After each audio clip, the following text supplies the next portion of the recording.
Good morning, everybody. Well, see how to start this one off. There's several sacred things that we embrace in life, and each one of us has choices of what those are. Some people can be materialists, some people can be spiritual, and everybody can point the finger at each other and say, hey, you should be somewhere in the middle.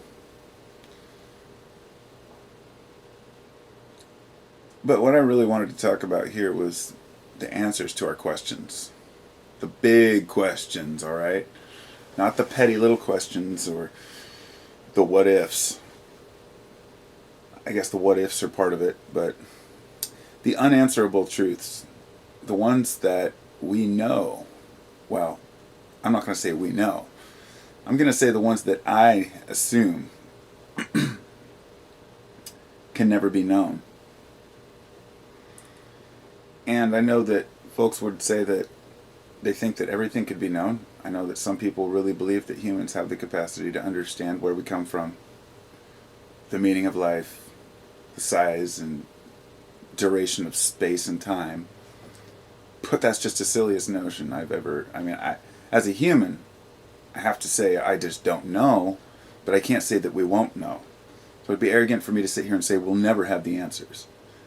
But I'd like to bring up a good point, I think, that I never really thought through until later in life. When I was younger, I was yearning for answers. I was seeking the truth. I wanted to know where I came from, why I was conscious, why every day I walked outside and it was just beautiful and the plants and animals all were intertwined and perfectly functional, and people would say it's just evolution. So I look back at the time of evolution and the different epochs and the eras and the disasters that have happened over time and how life has just rebuilt itself.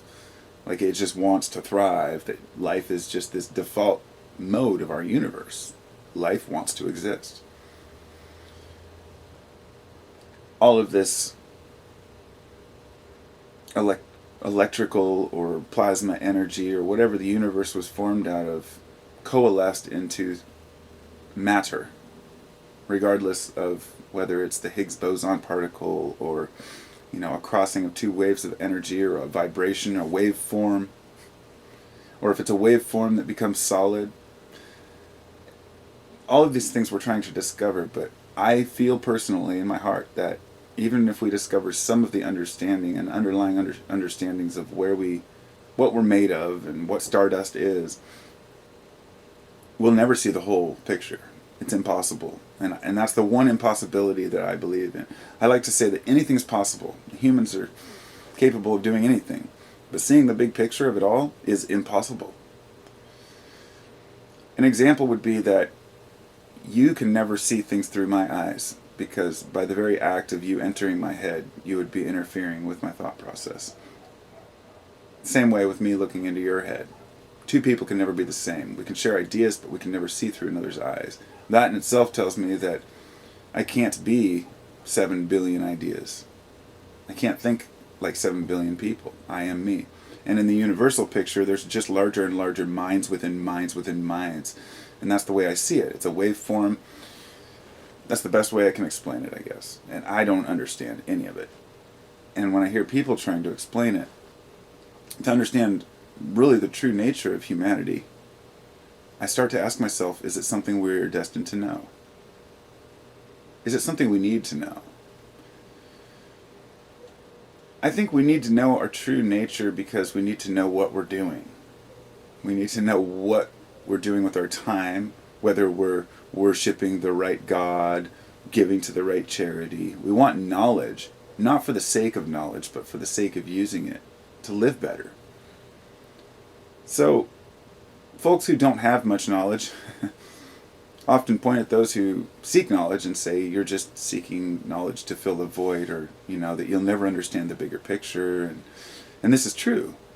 But knowledge makes a person stronger because they're able to sort through the things that, and the what ifs, and if a person says, boy, I wonder what that's made of, and you can understand the atomic structure of it or what it's made of, you still can't understand the depth of the atom. You can sit here and tell somebody all day long that something's made of atoms and molecules, but what does that say? And I think that that's a really important factor to remember, that we don't know the details. But I guess my whole point here is that I'm asking, which questions should we just let go of, if any? Is there anything that we'll never be able to understand or comprehend fully? Or is the human mind as a whole capable of understanding the bigger picture? I think that that's pretty arrogant on our part, one creature in the universe thinking we can understand time and space, but let's say we did. What good would it do us? And this is where I'm going with this, that whenever you seek knowledge, whenever you seek something, to understand something, to learn something new, you have to ask yourself, where is this going? Where am I going to use this knowledge? I've dabbled in just about everything. I dabbled in reading in some of the occult stuff a while back, and I realized this doesn't go anywhere. Most of this is for self-empowering. People want to understand themselves better. They go into these other realms, dark realms in their mind, and they get strength from that. Fine, but that's not what it's about. That's not the be-all, end-all. It's beyond good and evil. It's beyond anything except, what is the end game? What are we trying to gain from it? Like, if you want knowledge, is it going to help you survive? If it's not going to help you survive, is it going to help you understand the world better so you're happier? It's kind of like the old thing, there's some things we just don't want to know, and some things can really corrupt you for life, Seeing certain things can cause PTSD, so we're very frail in our lives. And, I don't know, I see humanity just yearning and yearning to understand things that I don't think that we'll ever be able to grasp. And this just came to me when I was standing out in my kitchen a minute ago, looking out the back door at these two doves that came and landed by my frozen pond. And they were kind of jumping around, looking, talking to each other. You could tell they were having their little conversation. Every morning they come down and do this. And I thought, this is the routine of the bird. The bird doesn't need a consciousness or an awareness to know that he flies down each morning and cleans himself in the pond. Because he does. He just does it. It's just what birds do. He doesn't sit and consciously think, oh shit, I gotta get down to the pond. He just does it. And humans, in the same regard, do much of what we do instinctually. So sometimes when we go seeking something, just like going to the pond, we don't even know why we're doing it. But in the back of our minds, we know we need to. So it's about following our intuition to see what we really need, while at the same time opening our conscious mind to say, wait a minute, where's this going? I guess the occult knowledge thing would be a good example. I know several people who dabble in the knowledge of gematria, symbology, and all this, and I've seen that it goes nowhere. Nothing of it has ever built our society better. In other words, the people who study occult knowledge tend to get wrapped up in their own little groups. They're not out sharing the energy with the world or trying to explain to others why it's beneficial. They're just saying it's helped me.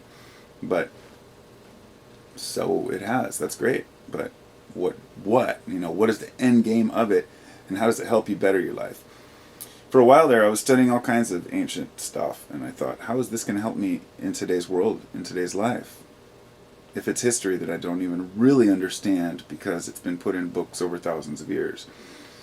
So I'll just leave it at that. There are several books, ideas, philosophies, and political views that have been passed down through generations for thousands of years. And we've been able to sort through and see which ones kind of work and which ones kind of don't. And the ones that shine through tend to be the ones of goodness, those moments of sharing, those moments of kindness, those moments where we show others what really matters. It's as if our whole life exists merely just to do good deeds. Those are the ones that make us happiest. So, that's what I got. Have a good